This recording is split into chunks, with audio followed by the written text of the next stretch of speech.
Vous avez un rapport à rendre pour dans 5 jours, mais au lieu de vous mettre à bosser, vous rafraîchissez votre page Facebook pour la 10e fois en 5 minutes, vous regardez les 2000 photos d'une personne que vous n'avez pas vue depuis 10 ans, vous allez vous servir un verre de coca, vous décidez que ça serait bien de nettoyer le frigo au passage, et pourquoi pas la cuisine tant qu'on y est, mais bien sûr il faut aller racheter des sacs poubelles avant, etc., etc.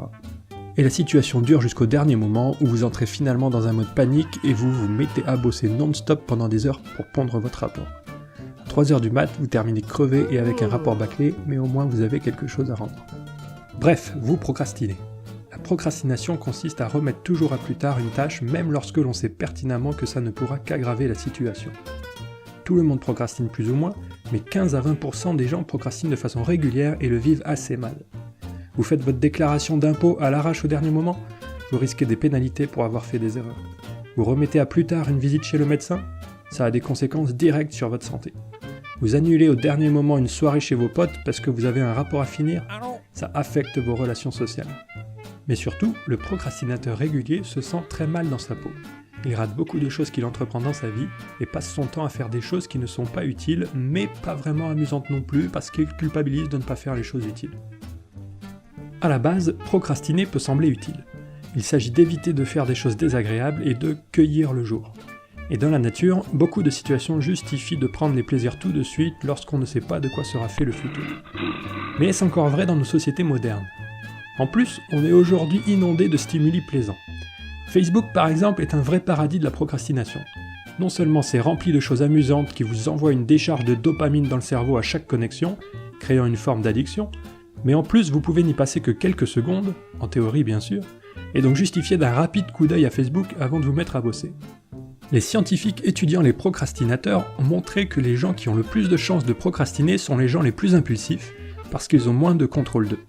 Les gens anxieux aussi, parce qu'ils ont peur de rater ce qu'ils ont à faire, ou au contraire, peur de trop bien réussir et donc peur que les autres placent des attentes trop élevées en eux. Les gens indécis qui se posent trop de questions ont aussi plus de chances de procrastiner. Les scientifiques ont même tenté d'élaborer une formule qui permet de prédire la probabilité de ne pas procrastiner sur une tâche, et ils sont arrivés à ça. Ce qui veut dire en langage normal que plus vous êtes bon pour réussir une tâche, et plus vous y accordez de la valeur, et plus la deadline est proche, moins vous aurez de chances de procrastiner. Bon, si vous regardez cette vidéo, il y a des chances que vous soyez en train de procrastiner. Je ne peux pas imaginer que vous n'ayez rien de mieux à faire que de regarder une main faire des dessins moches sur YouTube.